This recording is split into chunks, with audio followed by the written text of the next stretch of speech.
Hi, what new possibilities will you create? Today's guests will share their story and provide insight from my network to yours. Let's get to it. I think a lot of people tend to not ask for the help they need to ask for. What are we going to need the most based on the experiences of the past, right? So for example, not being grateful for things. And so I always talk about, what traps do you set for yourself to allow you to make sure you are consistently reminding yourself, what's the best way for me to be able to add something here that the community can Please don't forget to like, comment, and subscribe. Them going forward. Hey, perfect. What's up? Tell about yourself before we get started on let's talk about real estate. Jay, you picked on me about that. We'll get into that later on. So tell about yourself. Well, I'm Who Trelise. are you? Trelise Askew Gibson, daughter, sister, oldest. Some would say the bossy one. I don't feel I am. I just try and make sure everybody's okay. But what's wrong with being a boss? What's wrong with being a boss?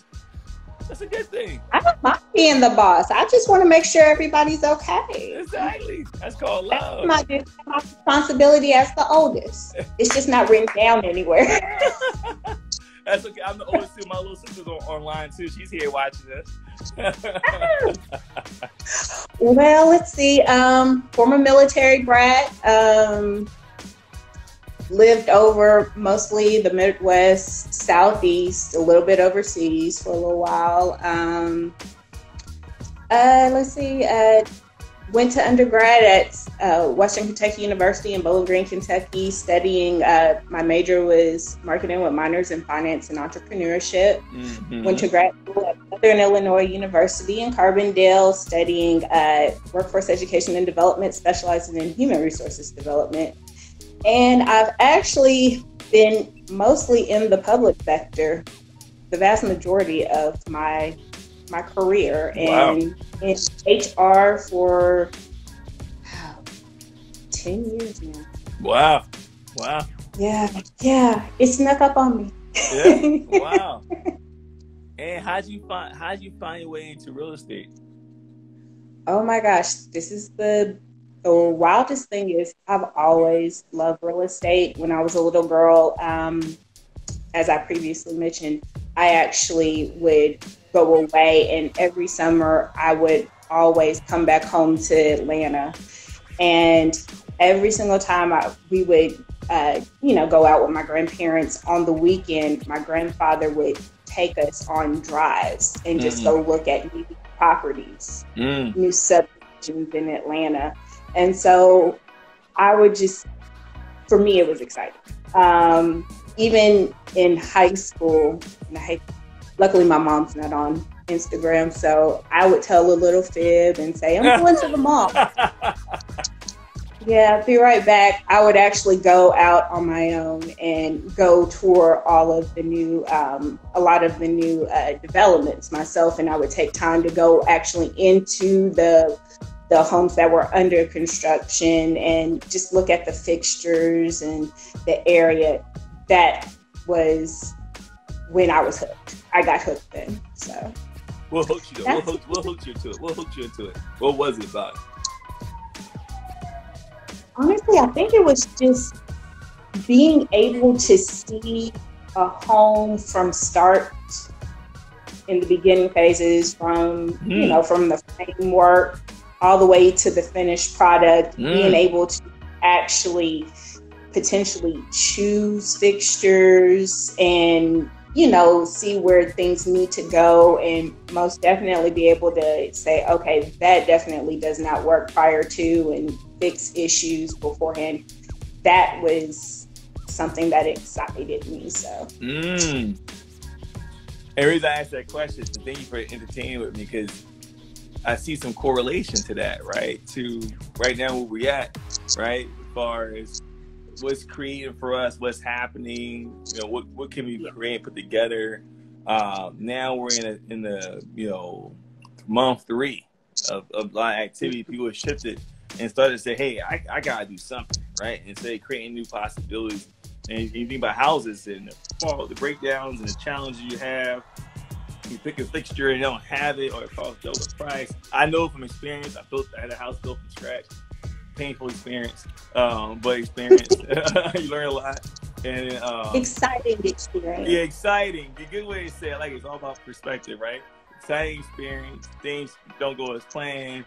You try to coordinate all the workers, the electricians, and so forth. Of course, they don't come in schedule, but you still power through, right? You still see that end goal in mind. You don't stop. You don't give up. Mm-hmm. Right. So. Oh yes.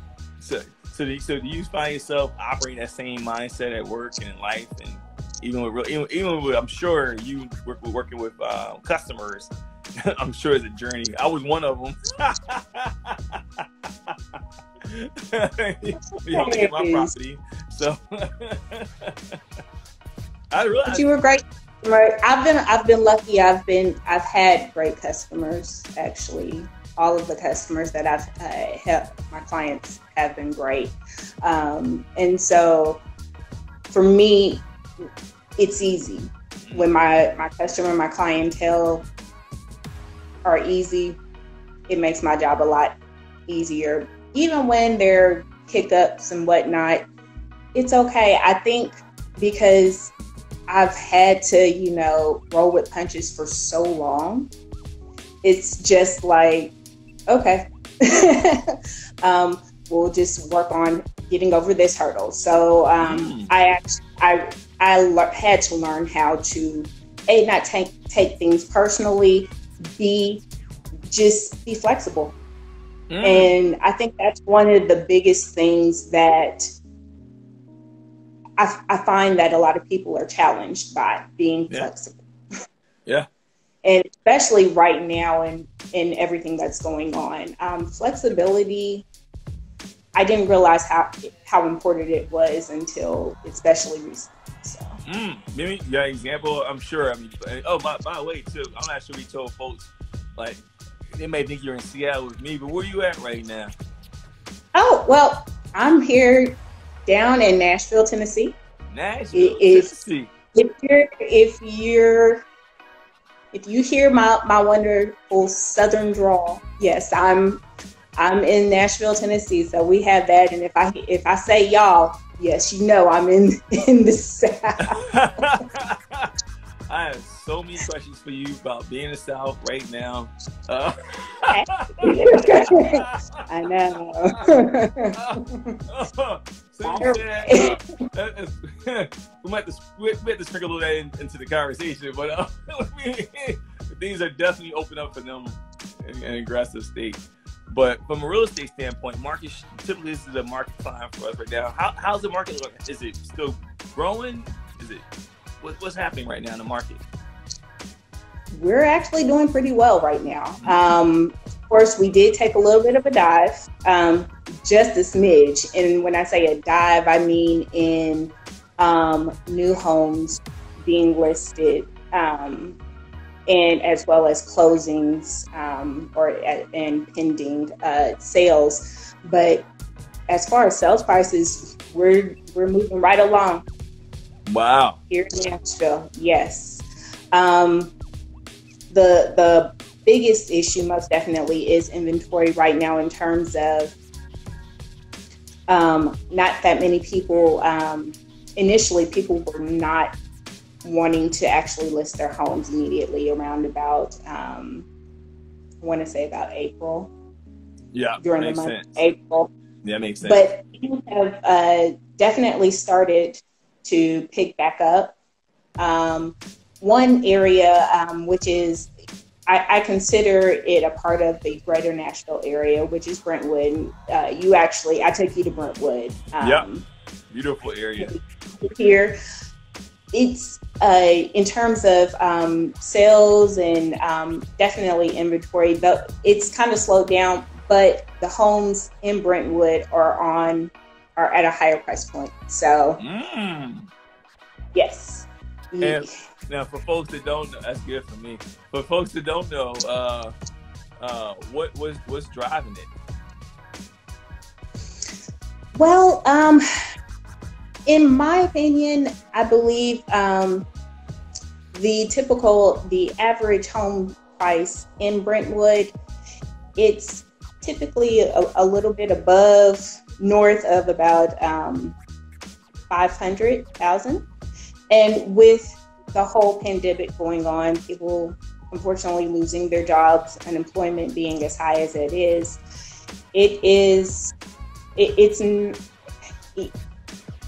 how should I put this? I don't feel as though they're as confident as they would be in receiving offers. Yeah. As if they were at a potentially a lower price point.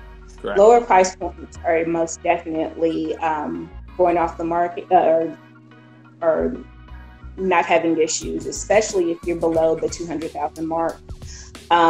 Multiple offer situations the day that they're being listed. Wow, so no slowing.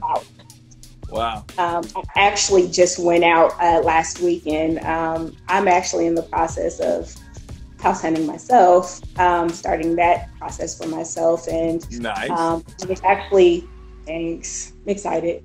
So I was actually looking in a couple of the birds, like the Hendersonville, Gallatin areas.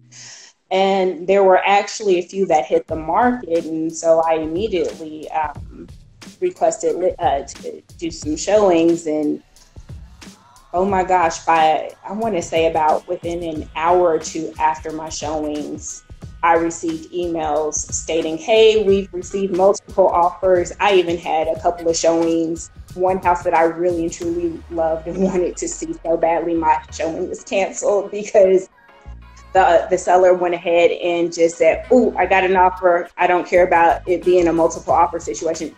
I got an offer. Let's go." Wow. So, yes, the market here is still booming. I mean, we've got so many, so many companies coming in. Of course, we have Amazon's operations headquarters getting ready to open up. We've also got our industry here is dealing with healthcare. We've also got definitely automotive. Mitsubishi announced, I want to say back in 2019, that they were going to be moving their headquarters here down to Franklin, which is like maybe 30 minutes to 45 minutes outside of Nashville. You've most definitely got universities, definitely 3 different HBCUs, TSU, Tennessee State University, Fisk, and Meharry Medical College. Of course, Vanderbilt. You've got like Caterpillar, definitely Nissan. We've got Nissan. We've got a manufacturing plant in Smyrna, as well as one other. The headquarters is actually, the U.S. headquarters is actually residing in Franklin. So, I mean, we've got a lot of headquarters that are coming into the area. Yeah, Amazon's coming. You're right. Amazon's coming. Amazon's already there. But the headquarters being built, but Amazon already had distribution area warehouses here, but with operations building smack dab in the middle of downtown Nashville, I mean, everything is thriving. We've got high rises going up. There's actually one project that should be opening up, I believe, if everything is still going the way as planned prior to pandemic.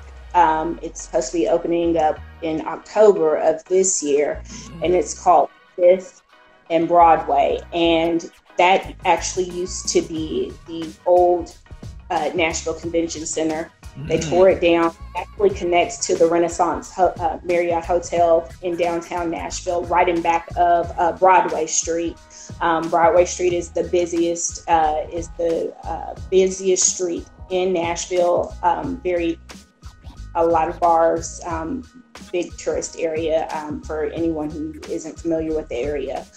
But yeah, you're right. You're right, bro.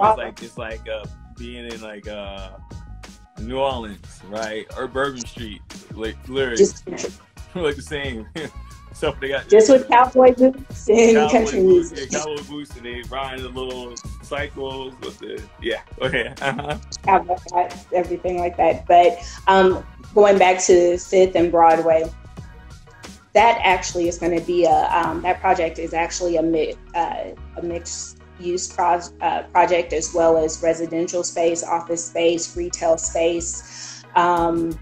And one of the things, Slim and Huskies, I take you. Oh yeah, man, they cool folks. They're actually opening up a shop there in 5th and Broadway.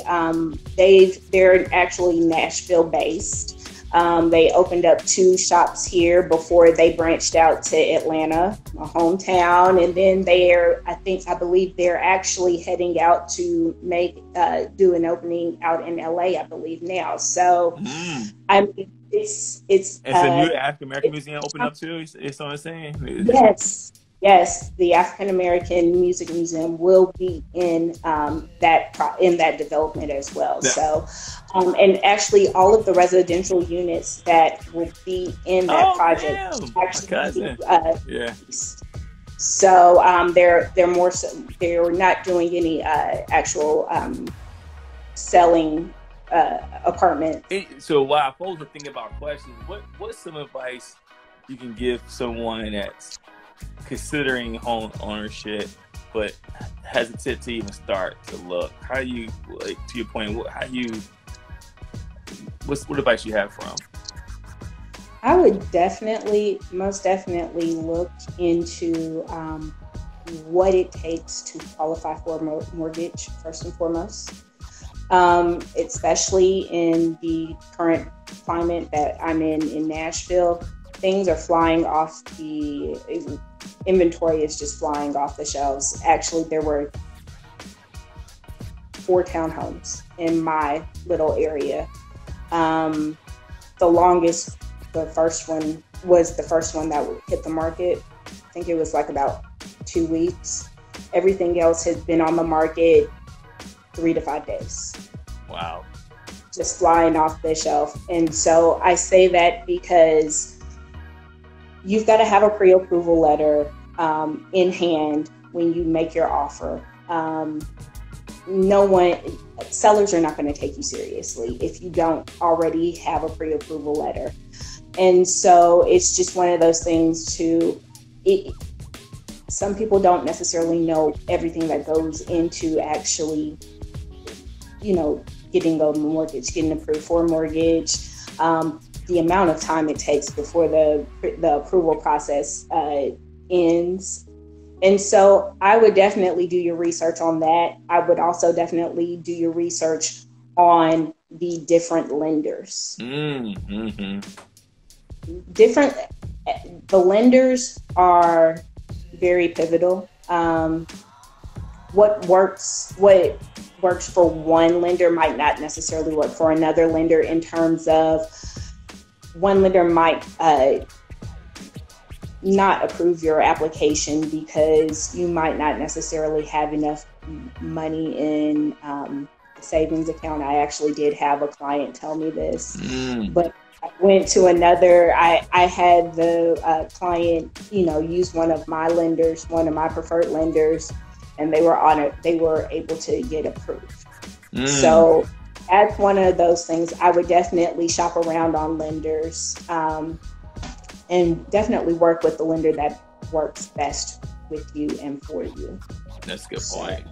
And I folks, to your point, don't think about that. They just don't put much energy in it. And the rates, interest rates are important. They can fluctuate. Terms and conditions, even terms of closing. For how fast you reach the closing can differ. And so you're right. A lot of questions say, ask those key questions. Say, hey, if I find a property today, how soon can I close? Okay. Before I even apply for this, every time you apply for a loan pre-approval, it's checking your credit, right? Your credit score. You ask it before you run and say, hey, what are some pre-qualifiers? Like you mentioned, hey, if I'm asking for $200,000, what does that mean I have to have in cash? And just ask those questions even before you attempt to apply. So that way, to Trelise's point, you can at least get a sense to feel that the person really care, or you're just a number, right? You're just a number. Trust me, there's other banks that give you that has tapped in and realize that they look at you as a customer or repeat customer, and as opposed to the ones that don't care, like, okay, whatever. Okay, well, if that's the case, then guess what? Whatever to you back. And the one that see as a repeat customer know that this person's probably an investor. They probably not just buying their own home, and they may buy their own home, and they may move in 5 years. And I'm still here, and they gonna give me a call. And so it's important to make sure you are comfortable with who you work with. I agree. You said something that was key earlier about being patient and deal with different personalities and stuff. What helps you to not take it personal? What helps you to understand each person not the same? What do you do? What's your approach? I think what's really helped me was the fact that being a former military brat, I've been around different types of people with different backgrounds and different personalities. And I think when I was younger, I would take it personally. And luckily, my mother was able to say, look, you can't take everything personally. It's just their personality, or it's this, it's that. It's one of those things to where it's out of your control. Mm-hmm. And I feel as though now that I'm where I am, I have to learn how to understand what I can control. So I think sometimes the less, I don't want to say stressed or, nervous I am, the more relaxed and the more calm I am with my client. I feel as though my client can feed off of me and vibe with me that way. So I don't potentially scare them, because this is a big purchase. This is a huge deal. I don't know of anything besides college that you would spend this type of money on. And for some people, it's a commitment, the C word. So it's like, wow, what am I doing? Am I ready for this? And I mean, I don't want them to feel pressured. And if I can alleviate as much pressure as I can, I'm all for it. Heck yeah. Hey, Erica. Yeah, I agree. Something you linked into is you're right, because everyone that comes to you is coming from their own perspective. It's the first time home or multiple homes, emotional purchase, lack of any emotion purchase. You get all types of people. You getting folks that are going through an emotional transition in life. You become their counselor through the purchase. So you're facing a lot of different personalities in that process. And we all do. We're all human. That's how we navigate the world. And to your point, taking it personal is the last thing, because as is your own mind talking to you, trying to tell you, oh my God, I don't look bad. Did I look right? Did I say the wrong thing? No, just be comfortable, lean into yourself, be present with them, allows them to be present and comfortable, which then allows them to make the right purchase, right? Yes. True. And then I also think my experience in HR. Oh, yeah, true.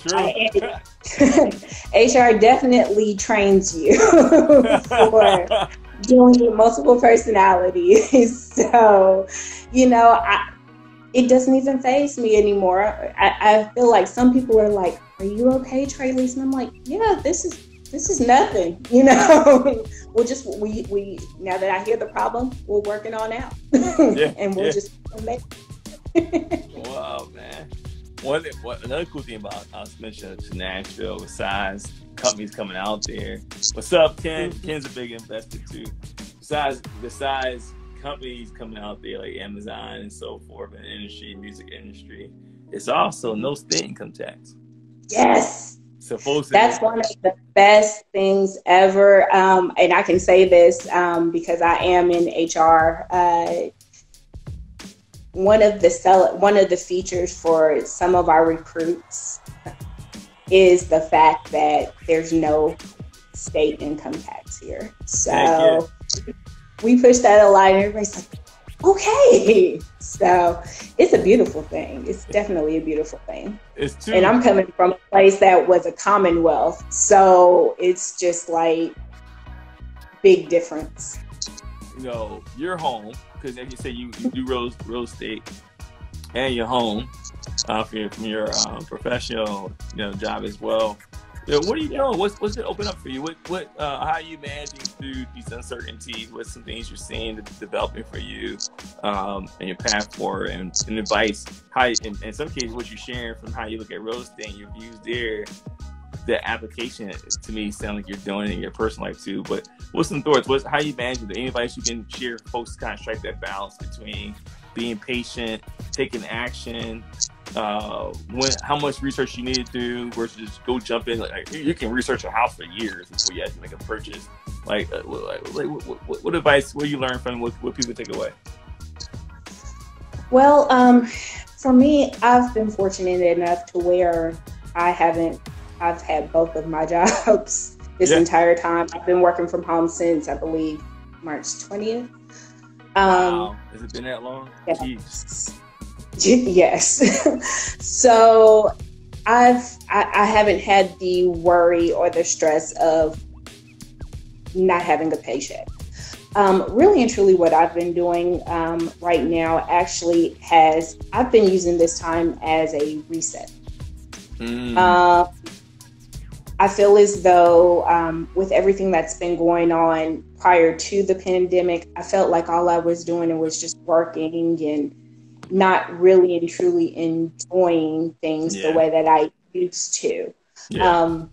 Sometimes I say I was just busy adulting and not really what I needed to do. And this time has allowed me to remember the things that I enjoy doing. I.e., I told you I was heading to the shooting range. Yeah. It's been well over a year since a little less than a year. I take that back, since I went to the shooting range. I enjoy that. That's a wonderful stress relief for me. I haven't been horseback riding in a while. Granted, I wish I could go out and spend time with my friends, watch a game. I'm a diehard sports fan, and this has killed me on that. But I think what's also helped me is the fact that by nature I'm an introvert, but I can most definitely turn on my extrovert side. So what I've had to do is just tap into I want to say for maybe like the first 3 weeks, 4 weeks, I kind of felt it a little bit because I was so restricted. I missed the option of actually being able to go out and do something. Yes. So what I've had to do is just tailor everything. I've gone ahead and reached out to people that I hadn't talked to in so long. And that's between family members and friends. And that has helped me a lot. The fact that I know that I'm not alone, especially my line sisters. We definitely started a Zoom monthly meeting to where we try and get together because we're all in different places. So, I mean, just that human interaction, it's what we need for right now. And most definitely music. Music has definitely helped me out right now. And I can do everything. Not a big a fan of country as everything else, but you live in Nashville. Yeah, don't tell anybody. I'm not a fan. I'm not as big of a fan of country as everything else. Don't tell anybody that. But I mean, one day I'm a diehard R&B person. I could be playing R&B. The next day I could switch it up to, Guns N' Roses, the original Guns N' Roses. I agree. I mean, then the next day I can switch it up to jazz. It just depends upon my mood. music is just powerful, and it's like a release for me. So yo, I'm saying here, like I'll pick on Jamie, like because she's younger than me, but she got old soul. She rocking all these old songs back from the 70s. I'm like, you weren't even born yet. Like, I don't know if you've heard my ringtone. My ringtone is Earth, Wind, and Fire. Like Earth, Wind, and Fire is my absolute love. Earth, Wind, and Fire for sure. That's mainstream. Yeah. She got like right now got music out. The artists hit like one hit song.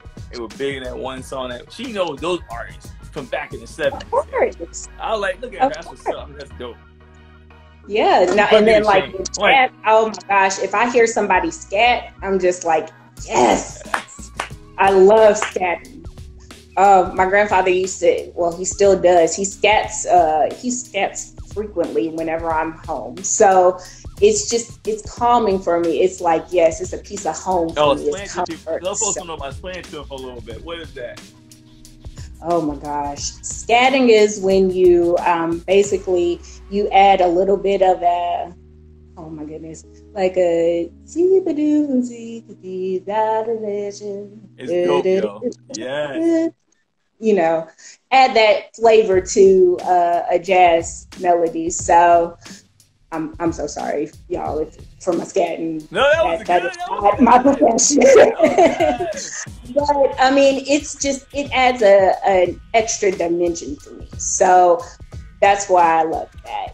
And like, especially right now, one song, a friend of mine actually played Nina Simone, Strange Fruit. And that the day that I heard it, it was like, oh my gosh, this is hitting so close to home right about now. Strange Fruit. I mean, like the words in that song right now, it's just like, wow. Yo, did you come to my show on Fridays? I have a show with Stephanie Ball. She was on here before too.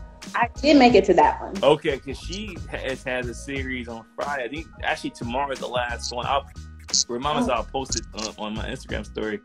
She has been running this series all the month of this of June, and she actually, the reason I'm sharing it is because she actually sang "Strange Fruit" at Columbia Tower. The Columbia Tower, as you guys know, is my other home, right? When I'm not here, I'm there, and I can literally see Columbia Tower from my window. So I can walk there too.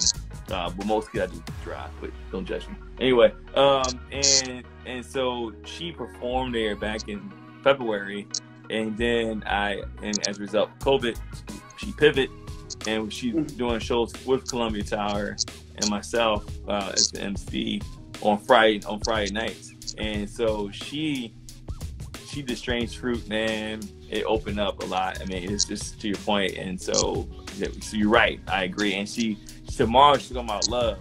So I would strongly encourage free. She's doing free concerts to chime in, and I'll post on here too. It's through Zoom. Okay. And she got her voice. She got levels to her voice. So make sure you have a good sound system. How do you practice that? Is that always been you? Any advice to folks? Because you literally listen to. You got a chance to figure out who I was as a customer. You knew my interest, and so when you saw it, it was a no-brainer. But so how do you do that? BG. Well, I appreciate that. Honestly, listening has always been a thing for me. There are a lot of times where people think I'm not listening, or, I'm concentrating, I'm focusing, I'm making sure that I get everything that you want and that you need. And there are times where sometimes I'll go back over items and just for confirmation that I heard everything that you wanted, because this is a huge purchase for anyone. And especially with the fact that at that point in time, we had never met. Yeah. We never met. You were a referral to me. So it was just one of those things. For me, it was any customer, any client that I have, it's always important for me to make sure that I get everything. But it's even more so if I've never met you and this is like our initial meeting, because I would hate to give you, you say you want a ranch, but I give you like a split level, know? And I mean, it's just one of those things. I want to make sure I capture everything, because at the end of the day, I think one of the approaches that I use is I look at it as it's potentially my home, or you're like my family member. So I want to make sure I do the best job for you and still have that confidence in me to, come back to me for another listing, or if you have someone that does need a home, to find a home in a quick minute, you are confident in my abilities to actually find them a home. So I think for me, it's the genuine love of really and truly trying to find you what you want. Yeah, I always say too, when I add to but you do it so naturally, you probably don't realize it. Because when you listen attentively, what I heard from you just now, you listen from a point of understanding. You're not listening to try to jump to a conclusion and solve. And I own it. I'm guilty sometimes. I'm trying, I listen. I want to solve someone's problem. I probably jump and start sharing too soon. What's up, Anthony? I probably start jumping in too soon to solution, and then folks feel like you're not being empathetic. And it's in my mind, that's not the case. I'm actually thinking I'm being empathetic. I'm trying to help you out. I'm trying to solution. Yeah. And what happens is when you're patient to listen further, there's pieces that you can pick up that you wouldn't have known, that additional data points that exist there, that what they may have said initially may just been the initial for the front door, but as they talk through it more to get to what they're really trying to say, but you answer just the front part, then you can hear, like, so for example, especially in your case, when you talk about people's money, as for a lot of people, it's an emotional purchase. It's normally a life event. They're moving to a new city because of work. They're moving away because of family structure change through death or divorce. It's normally, or they're young, they're moving, they finished college and they're excited. It's their first purchase. Normally it's a lot of emotions there. So when they start talking, that may not really be what they're really looking for yet. They just start that part of the conversation. So I'm appreciative that I think you do it organically, because you literally spent the time to earn trust and connect with me, and built a friendship too. Man, I know you don't fall friendship with all your customers. So it'd be overwhelming, but it's good. You family, you family now. And it's like super cool, because you were literally able to just dissect me, my personality. Everyone here knows that part, and be patient to know, okay, this is the kind of customer I'm doing. This is how Jexi rolls, and let me punch in where I need to, and so forth. You did it so seamlessly, that led to a creation of a possibility that I set forward. And quite honestly, I'll put it out there. You probably realize that I was still hesitant, but you made it comfortable, so maybe less hesitant, And so I think a lot of folks, like right now, they don't lean past the hesitation. They stay at that. It's like the pool. Like Jean, I'm picking her right now. We were at the lake, right? And she took her shoes off, and she went up to her feet in the Lake Washington. Now, I'm from the city. I'm not putting my feet in the lake. But anyway, back to her, right? So she like, oh, the water is cold. Yeah, here goes me. Just jump right in, girl. Now, I got my shoes on. I'm on the side. I'm watching. Now, she jumps in the water. She did it. I'm like, oh shit, right? I'm like, oh no, shoot, sorry, Karen. Sorry, my nieces. Like, I'm like, oh shit, she jumped in. And then she had a sense of calm. Look at Mount Rainier, stare at the water, the calm. And I, like, for a split second, I was like, man, I should do it too. Nah, I'm not doing it. So I still hesitated. I didn't enjoy the moment fully. What she did, right? Especially when you encouraged her. Especially when you were the one who encouraged her and put together the name. I know. I mean, really, I thought y'all were supposed to be one. We are one. She was in there, so that counts as me too.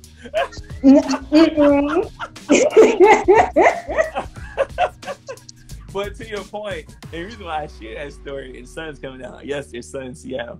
The reason I share that story is because we often are quick to give people advice and perspective. It's easy. We see it. We see it right in front of us. But then for some reason, we ourselves hold ourselves back. And we won't take the step or the leap or into the water, where it may be, the analogy may be.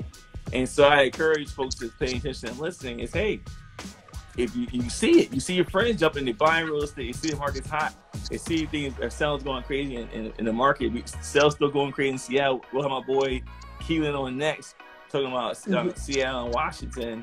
He's a cool bruh here in the market here, and things are booming. So folks are like, well, dog, wait for what?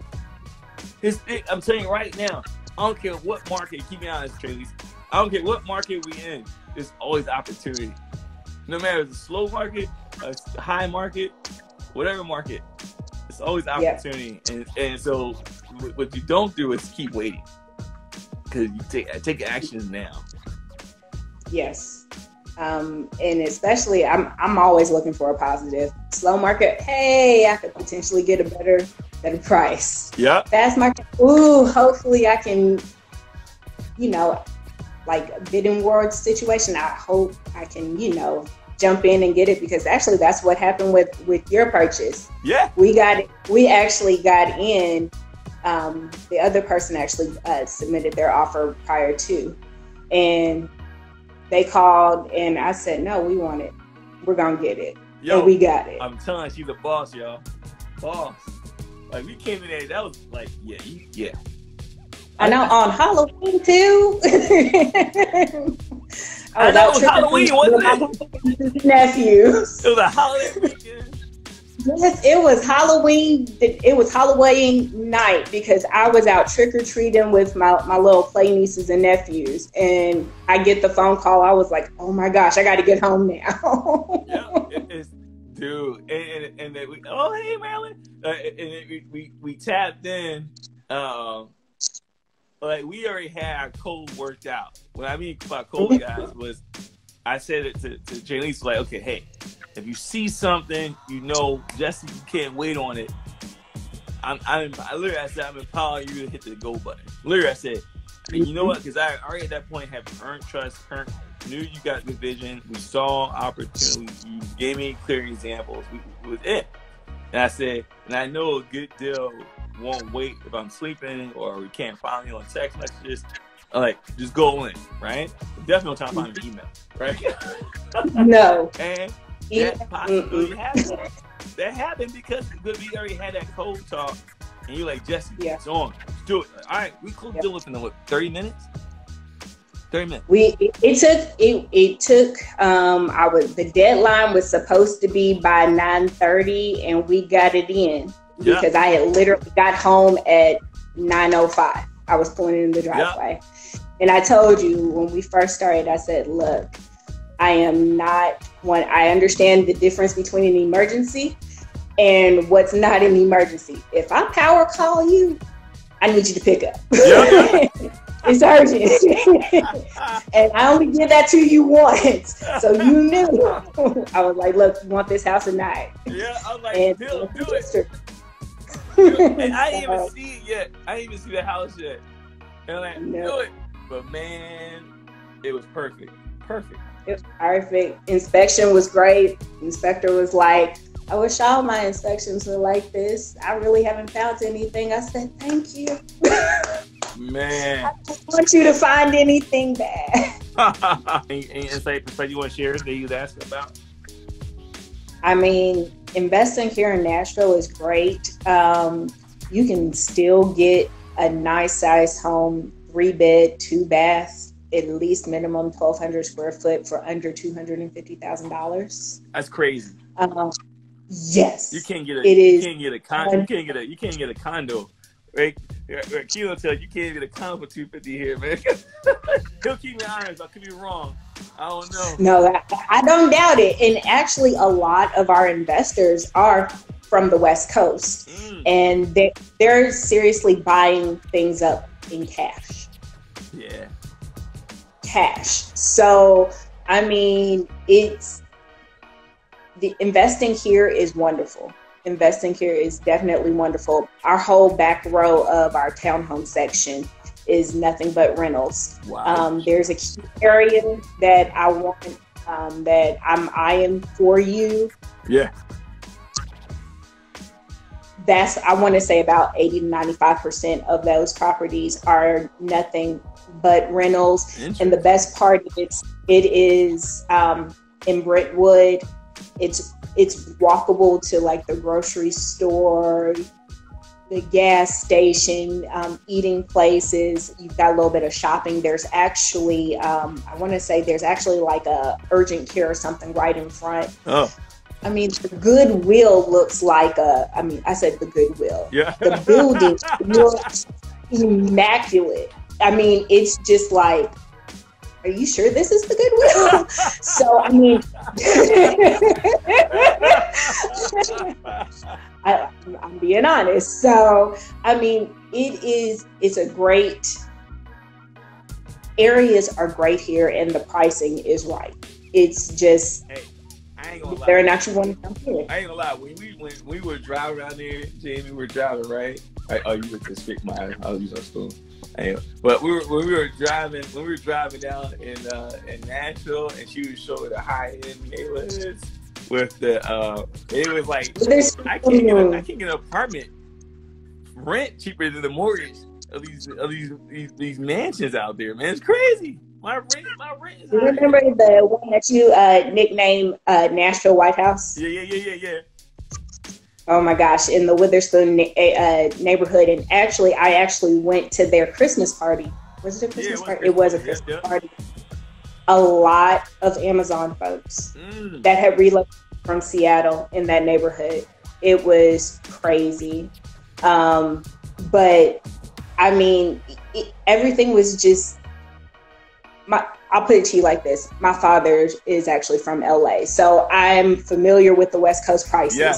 And the house that my grandparents are trying to sell out there right now, oh my gosh, it is minute compared to the amounts, the home that you're getting here. That's crazy. You get way more bang for your buck. Wow. And people are willing, I mean, especially in certain areas, they're definitely willing to put out that money. And especially with a lot of the high rises and things that are going on downtown, they have no issues shelling out the money for it. Wow. So, how can folks find you? What's the best way to find you? Best way to find me? Yeah. I believe my Instagram account is, I believe it's TRELISEAG, my tag. And then if you're on Facebook, it's Trelise.Gibson at Crylight. And then, of course, my email is, I can't type that in. It's Trelise.Gibson. Yeah. And I try and keep everything in the same realm. That way you can find me easily. It's Trelise.Gibson at Crylight.com. Yeah. So. I think they can see you, right? When you connect, you can see the other person's name, right? When you connect. Good. So she's in her page right now on Instagram. I'll follow her now. Follow her now, and then you'll see her page. We'll get one question, then we'll switch over to Chuck. I know you are 2 hours ahead. Yeah. And you should stay connected too if you can. Oh, yeah. There's Keelan too asking questions too. Let me get this question up for you.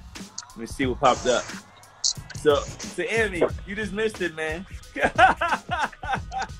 So she was give him the elevator speech one, and it will carry over to Keelan too. Go ahead. Elevator speech is basically you can get a great house here, 3-bedroom, 2-bath, 1,200 square feet for less than $250,000 in great areas. People are willing to pay for it. I've seen as low in Nashville. I've seen as low down to $215,000, $220,000. HOAs are really, rather inexpensive in areas. I'm talking about $135 a month for a HOA. Some of the downtown ones I did see actually at some of our high rises were $895 $14.95, but I mean, yeah. I wouldn't know where to begin with that one. But I mean, great areas, walking distance. Great property management companies too down there. Yes, I can talk about that too, Anthony, because I'm out there. So yeah, and Trelise. So Trelise is like the real deal. Like, and I'm not saying she's here, but she's real deal why she's on here.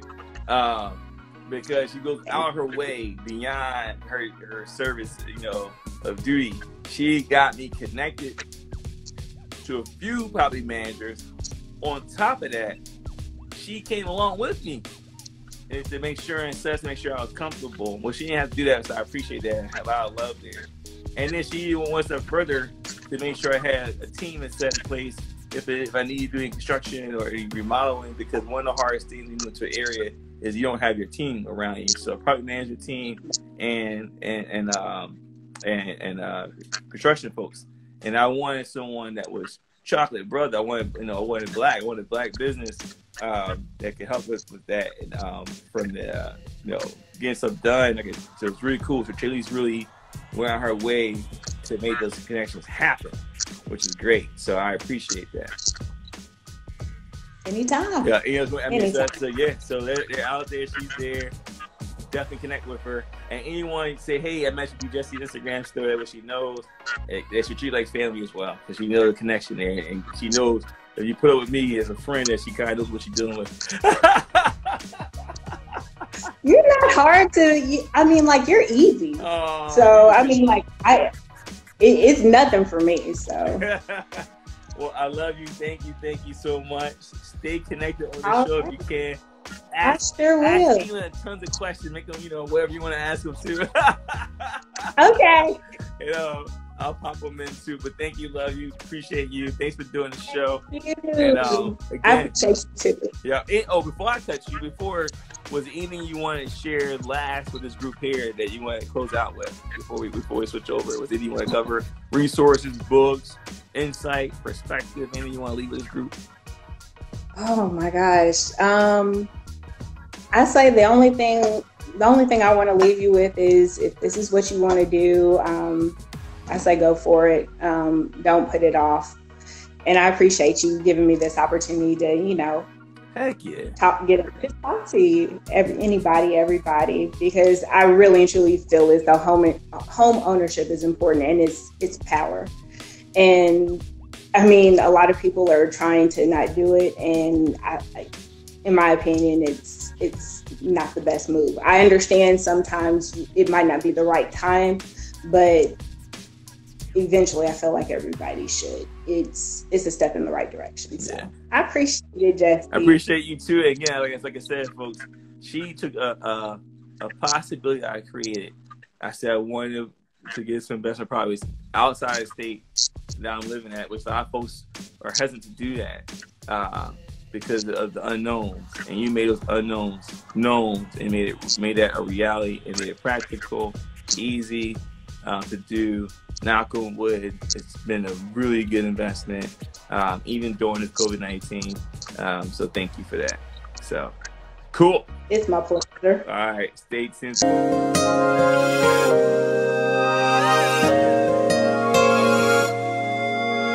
Hello, this is Mr. Rose. Thank you for tuning in. Be sure to come back every week for new podcast content. Special thanks to my daughter and her team and all their hard work putting this content together. Be engaged, be aware, be ready, be heard. Thank you.